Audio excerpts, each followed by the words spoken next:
Good morning. My pocket's emptied here. It's Saturday morning, my day off. I'm gonna swing on by the property and take a look at the driveway and see how that thing's looking, how it's holding up over the last couple of days. I don't expect many changes. I'll get some pictures of that and actually probably post them on the Instagram page. And then that way it'll share it automatically to the Sean in Alaska Facebook page. But it was chilly last night. Right now it's 8 o'clock in the morning. It's 31 degrees. At least 31 degrees when I'm parked. I think it's colder than that when I get moving.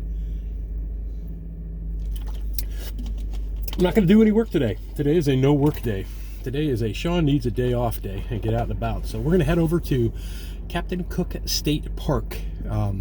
Take a drive out there. Do some camera work, have a little bit of fun. I think it'll be nice. It's one of the areas that I first looked at when I was getting ready to move back up here to Alaska to buy land, because I could get land out there pretty cheap, but it's kind of, I don't know if landlocked is the correct term. It's very difficult to get out there year round. The distance is not a big deal. I mean, I used to commute 2 hours one way to get to work, but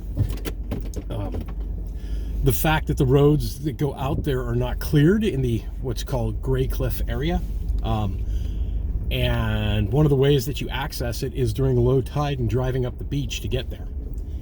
And that just didn't look like it was going to work for me, living in Alaska and driving back and forth to work every day, because I do have to go to work.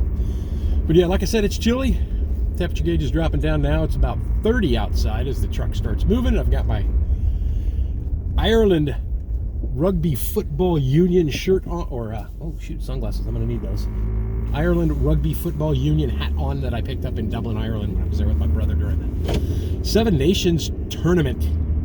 Awesome. Rugby's fun. Rugby's cool. We're going to show you a little bit of the drive. I probably won't lose too much time on it this part of this section, but when we head out past the radio station that I used to work at, we'll go ahead and turn the camera back on and show you some beautiful, beautiful area out there.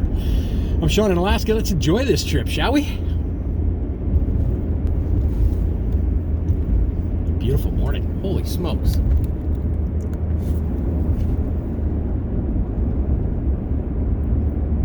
Crystal clear. Fall mornings in Alaska are just phenomenal. Temperature gauge just dropped down to 28 degrees. And for the record, yes, I have the kilt on.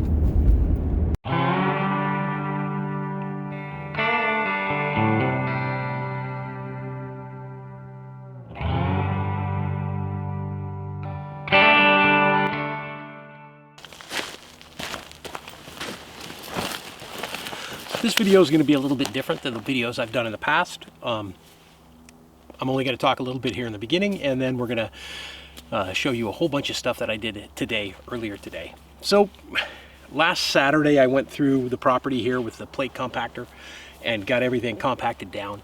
I've had a couple of people since then give me more information on what I should be doing and how I should be doing it, and I want to thank them right off the bat. Jim Bertrand, thank you very much for your comments. I had no idea that you do this in layers. Hopefully it won't really affect that much, because I'm more concerned about boosting up the regular driveway part. In the future, this part here has always been designed or designated as a parking area, so I could bring some gravel in here and hopefully not have too much of an issue anyway. And I don't have a big area to cover, but Jim had some really good points. So if you look back on the video that I did on how to use a plate compactor, and just look down in the notes below that, you'll see Jim's comments. Thank you again, sir. Much appreciated. I figured now would probably be a good time to explain why I have done as much of this as I possibly can myself and what the benefits are of that. So besides the fact that I got to camp on the land since May, just enjoying myself out here. When I had originally bought the property and originally started talking to some people about cutting a driveway in, because I knew that the driveway was always going to go there, and I knew that the cabin was always going to go back over here. The quotes, first of all, it was very difficult to get anybody to return my phone call. Alaska's kind of funny as far as that goes. These guys, when they're working, can do huge jobs. So, the little guy, the mom and pop business, the little side work and stuff like that, they're not really that interested in doing. And it made it kind of difficult to get a call back. When I finally did get a call back from a local contractor out here, heavy equipment operator out here, we walked to the front part of my driveway, and the only price he would quote me was to put my culvert in, and a culvert that I, to this day, have not put in, and I probably won't put in. And that quote was for $1,300. And I thought, wow, if he wants a culvert for, to put a culvert in for $1,300, what's he going to charge me for the rest of the property to lay the gravel and everything else? And at that point, I realized it was going to cost me way, way too much to have somebody else do this work for me. Another outfit that I saw online, I had mentioned to them that I was looking at getting some work done out in this area. They worked out in this area, even though they're not from Funny River. I think they're from Soldotna. And they told me that the price would be anywhere between $10,000 and $15,000. And I thought, wow, that's crazy. There's no way I want to spend that much money to put a driveway in when I think I can do it much cheaper. So my plan B was to rent a loader excavator, and I was going to do all the work myself. And to rent the loader excavator would cost me $1,500 for a week. Two problems with that. Number one, I've never run a loader excavator in my life and didn't really have any idea what I would be doing. And number two, I didn't know that I could get the job done in a week. And if I didn't, that would be $1,500 I just threw away. In comes my buddy Ward, who's a contractor out here he does remodels, he does side jobs. He pretty much works by himself. He brings a couple of people in to help him when he needs some extra bodies. Him and I were having a beer at the brewery, and he had said, "Hey, have you talked to Rod?" And he told me all about Rod, and I had never met him. And he hooked us up and got us together. And Rod quoted me a price that was more than fair for what I wanted done here. I was actually shocked at what the total price was. So let's break it down for you. So we went from $1,300 for a culvert on the front of the driveway to the cost of having all of the property, the land, the overburden stuff, all the moss and everything on the ground, cleared with the bulldozer was $1,000. All right. Now I did all the pre-work myself for that. I cut all the trees down. I cleared everything that we needed to clear on the sides of where I wanted the roadway to be. Rod quoted me a price of $1,000 on that. I bought the Typar for $355 for the entire roll. So now we're at $1,355. And then Rod quoted me a price of $1,100 to bring all the gravel in and to help spread out the Typar and everything else. And actually, other than the big long roll that you saw me do, Rod did pretty much everything else for that. So we got $1,100, $2,100, $2,455. So for $2,500, I got the entire thing done. Now, a lot of people will say, yeah, but what about your time and your effort? How much did that cost you to put into the property? I'm not a firm believer in my time being worth anything. And the reason why I say that, and don't get me wrong, is if I work for you to do a job, then my time is worth something. But if I work for myself to do something, my time is not worth what everybody would automatically assume their time is worth. Right now I make about $21 an hour at work. I have probably 100 hours of labor, personal labor, into this entire project so far. So, if you're looking at that, you're looking at quite a bit of money, right? What, 20 grand, something like that? But if you amortize that over how long I plan on being here, my time's worth about 37 cents an hour. I never ever calculate my own time in a project I'm doing for myself. If you're working for somebody else, calculate your wages, calculate what you need to get out of a job, giving your labor. But if you're doing it for yourself, you need to look at how long the project's going to last and how long you're going to use it when it's done. I'm planning on using this for the rest of my life. So, 37 cents was just a number I threw out there. It's probably less than that when you calculate it all out. That's it. I told some people, I had quite a bit of questions as far as that goes, on what did it cost me to do? What would I do differently next time is another thing that comes up. I would hope for less rain, because that really cost me an entire month's worth of time on this entire driveway project. From the time that Rod cleared all the land off to the time that we could get gravel on it was a month. Now, we could have forced that. We could have made that faster, but it would have been just a nightmare and a mess. And for the price that I was paying, I did not expect him to come in here and have to fight having mud and muck and everything all over the place. It just wasn't fair to him, and it wouldn't have been fair to me to do that. So I would have hoped for more rain, or less rain. I would have gotten started sooner in the year, And while I did get started in early May, I could have probably got started in April. The snow was off the ground. I would have had more cash in the bank. I still have a steady income, so that's not a problem. I'm paying for this thing as I go, but it would have been nice to be able to be at a point right now where I would have the sonotubes in the ground ready to go, and that is still the plan for this year. I still want to get those sonotubes in the ground, and I think I can do that before it freezes up. And I would have loved to have been on the property already. If I would have had this drive, if I could have got this driveway in June, it would have been totally a different situation. I would have already had the trailer here. I'd have been living here. Everything would have been just fantastic, and I'd be so much further ahead. That said, I'm kind of glad things went the way they did and at the pace they did, because I didn't feel rushed. I didn't feel out of control at any point during this, and I looked forward to every single day that I was working on it. That's about all I got. If you got any more questions about the project, please leave them in the comments down below.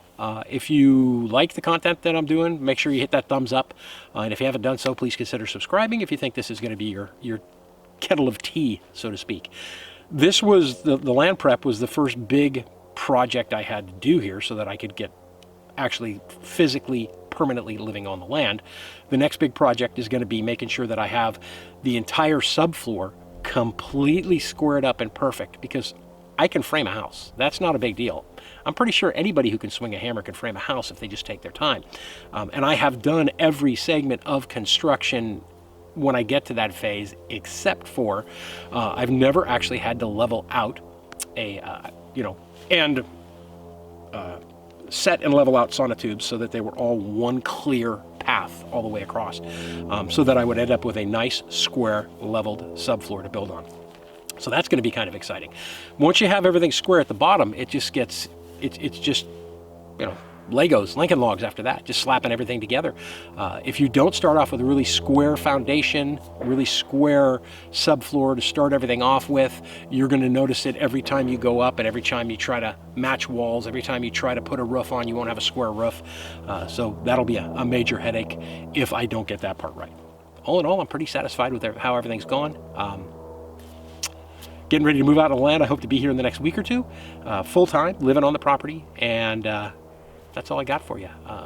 From this point forward, we're going to show you what I did early this morning. I got up this morning and the temperature was 25 degrees as I was headed headed over to Captain Cook State Park, and it's just an incredible view, some beautiful footage out there. Just gorgeous, gorgeous place to be.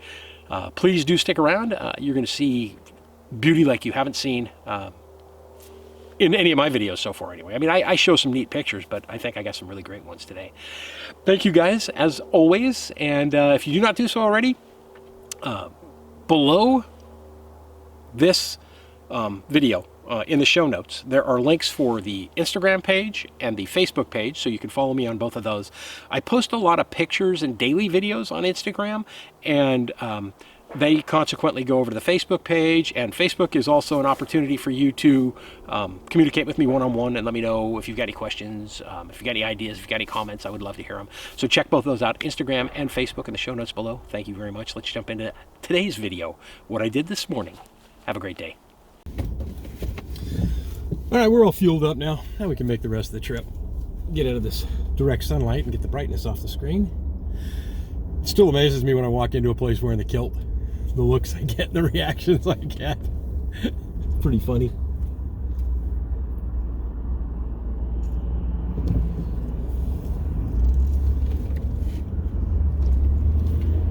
It just seems like we're gonna have that mountain right there. We switch the We're gonna have that mountain off in the distance, Mount Redoubt, for a huge portion of our drive. So the section of road that we're about to hit now as we're leaving Kenai, if you've watched previous videos of, I think the first one I did was My Long Day, or My Long Thursdays, back when I was volunteering for the radio station up here, KDLL, 91.9 FM, KDLL.org, KDLL FM, Kenai Peninsula. If I remembered the actual call, I would be able to do that. But no, so a lot of this out here, this is kind of called the North Road area. And this is headed out towards Nikiski. And at one point, during the huge oil boom that was going on up here in Alaska years ago, this was a huge, huge business area. Lots of warehouses, lots of oil companies, all kinds of stuff going on out here. And it's pretty much all folded up. Thrift stores and that kind of stuff exist out here now. Kind of a bit of a rough community. A lot of seedy stuff goes on out here, but a lot of neat people that live out here as well. This is the location for Cassock's Brewing Company is out here, but off the main road. You've got to drive a little ways to get there. We'll go stop off and have a beer there on the way back. They have new owners. But yeah, it's... I don't think I've ever showed you this in the daylight.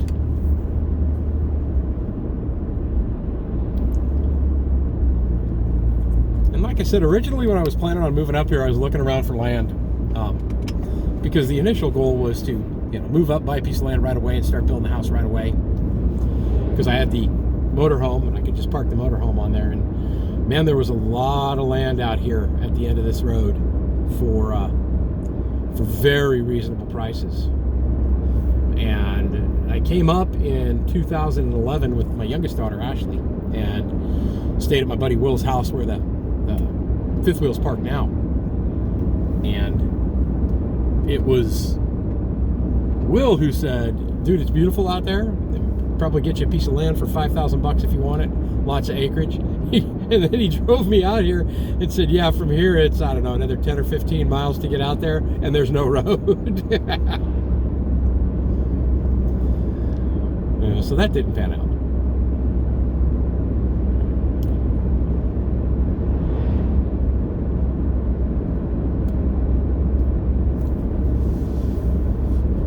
It was actually Will that made the suggestion that I head out here today. He goes, dude, you know what you ought to do this weekend? You ought to head out there to Captain Cook State Park. The panoramic views are just gorgeous.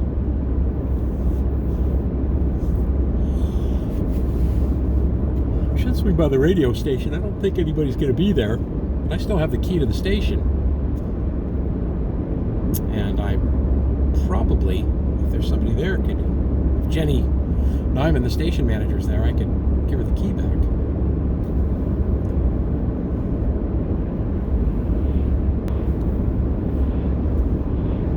It's going to probably be way too bright. I don't know. Hopefully you can see me. So why did I leave the radio station? Because I have a huge passion for music. As a kid growing up, I dreamed constantly of being a disc jockey, being a radio host. One of my favorite TV shows ever growing up was WKRP in Cincinnati. I just wanted to be a disc jockey. I just thought it was the coolest thing in the world to play music for people and to have people get excited when they hear that next song. So I volunteered here at KDLL when they had an opening, and I was doing a show on Thursday nights, and my first show was Thanksgiving night. And again, I apologize for the brightness because it's obvious that the sun is not going to cooperate with us here right now. But I did my first show ever on Thanksgiving night by myself, and it was just awesome. Well, not by myself. The president of the board was there, and one of the other DJs was there, and they just kicked back, and we had a great time playing music. But when the whole madness started, and for those of you who have watched me for a while, you know what I'm referring to.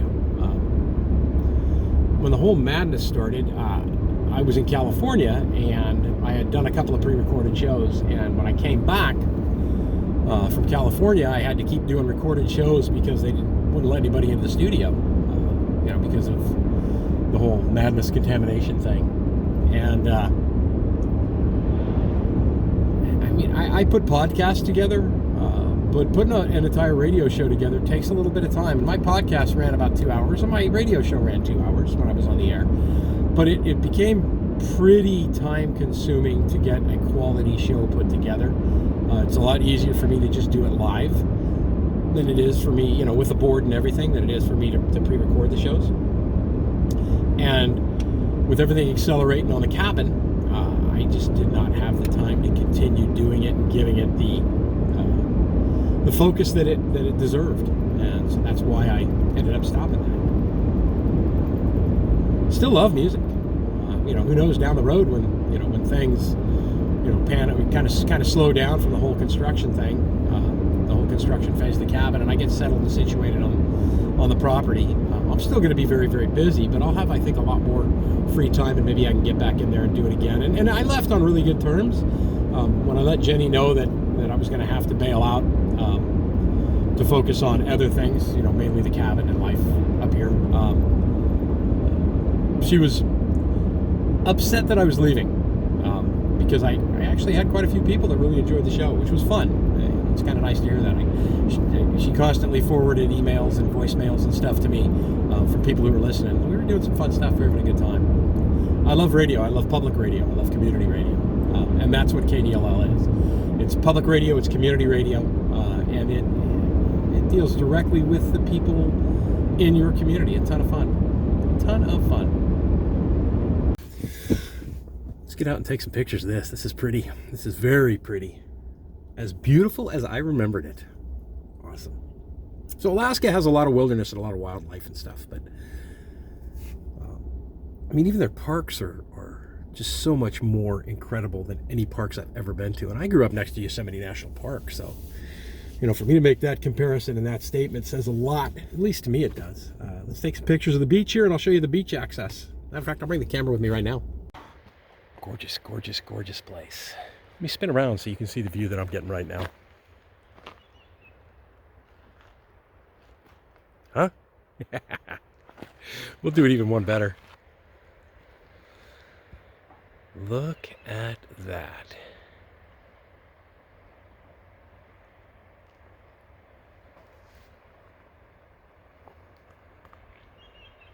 I think the tide is coming in. So if you look down there, you'll see where people drive. I'll zoom it in on here for you. You'll see right between those rocks there's tracks. So they use this as access to get way up over there. And when the tide's low, you can make that run as long as you don't have any problems. But I can tell you right now that more than one person has got their truck stuck in the water as the tide came in, and old brother Will would be a great example of that. He did that himself. Let's take a walk up here and see what we can see. I'm gonna grab the Canon camera and see what I can do with that as well.